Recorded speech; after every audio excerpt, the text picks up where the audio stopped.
नमस्कार दोस्तों, right direction में आपका स्वागत है। फिर से आपका स्वागत है एक नई कहानी में। यह कहानी हमारे सनातन धर्म के पुराणों से संबंधित है। इस कहानी में एक राजा होते हैं जो केवल बाहरी शक्तियों से ही नहीं बल्कि आध्यात्मिक शक्ति के लिए भी संघर्ष करते हैं और उसके बाद वे अपनी आत्मा की खोज के लिए निकल पड़ते हैं। यह कहानी कुछ इस प्रकार है कि बहुत समय पहले की बात है। एक महान राजा शिवी थे। वे प्राचीन भारत के एक धर्मनिष्ठ और न्यायप्रिय शासक थे। उनका राज्य सुखी था, उनकी प्रजा संतुष्ट थी और उनकी न्यायप्रियता के चर्चे दूर दूर तक फैल चुके थे। राजा शिवी न केवल बाहरी आक्रमणों से अपने राज्य की रक्षा करते थे बल्कि वे न्याय और सत्य के प्रतीक भी थे। एक दिन इंद्रदेव और यमराज ने एक योजना बनाई। उनका उद्देश्य था कि वे राजा शिवी की सच्चाई और धर्मनिष्ठा की परख करें ताकि यह देखा जा सके कि क्या वे अपने वचन पर दृढ़ रहते हैं या अपने वचन से विमुख हो जाते हैं। तब इंद्रदेव और यमराज गरुड़ और बगले के रूप में पृथ्वी पर आए और एक एक खेल खेलने के लिए सोचते हैं। अब यमराज और इंद्रदेव आपस में गरुड़ और बगुले बनकर संवाद करते हैं। गरुड़ ने बगुले से कहा, तुम राजा शिवी के पास जाओ और उनका परीक्षण करो। हम राजा की परीक्षा इस प्रकार लेंगे कि हम एक पंछी के रूप में उनके सामने जाएंगे। हमें अगर शरण मिले तो हम उनका सत्य देखेंगे।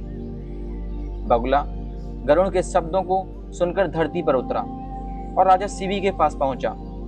राजा शिवी अपने महल के बगीचे में बैठे हुए थे। बगुला उनके पास गया और विनम्रता से कहा, हे राजन, मुझे शरण दो। मैं बहुत थक गया हूँ। मेरा जीवन संकट में है। मैं भूखा हूँ। यदि आप मुझे भोजन देंगे तो मेरी आत्मा को शांति मिलेगी। राजा शिवी ने यह देखा कि यह बगुला सचमुच बहुत कमजोर लग रहा था। उन्होंने उसे अपने महल में बुलाया और कहा, तुम चिंता मत करो, मैं तुम्हारा ध्यान रखूंगा। जो भी तुम्हें चाहिए वह सब कुछ तुम मेरे पास आके ले सकोगे। राजा शिवी ने बगुले को फल, दाने और पानी दिया। बगुला खुश होकर राजा के सामने बैठ गया। इस बीच गरुड़ बगुले का मित्र था। वह आकाश में उड़ते हुए राजा शिवी के महल में आ गया।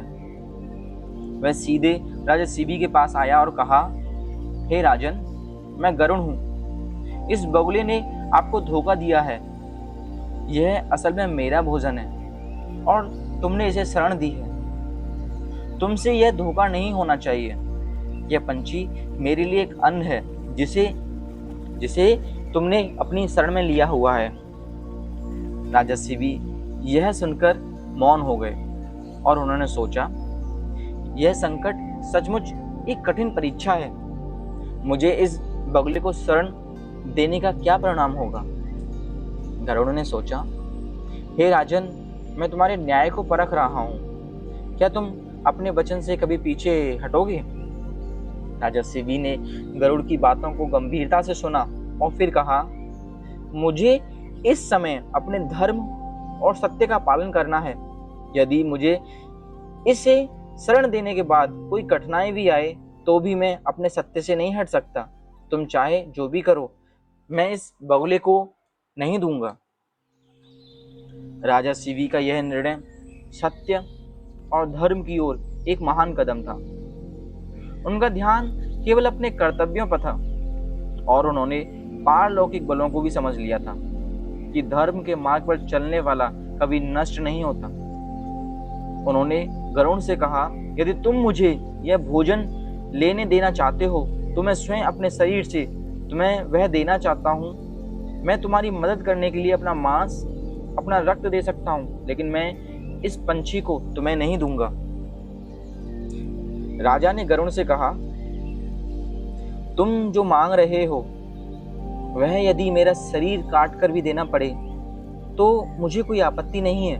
मेरी आत्मा, मेरी धार्मिकता और मेरे वचन सबसे ऊपर हैं। राजा शिवी ने स्वयं का मांस काटकर उस बगुले के सामने रखा और कहा, तुम यह भोजन करो, क्योंकि मैं इसे तुम्हारे लिए त्याग रहा हूँ। यह दृश्य देखकर गरुड़ और बगुला दोनों ही चकित हो गए। इस प्रकार राजा शिवी ने साबित किया कि सत्य और धर्म के मार्ग पर चलने वाला व्यक्ति कभी भी पीछे नहीं हटता।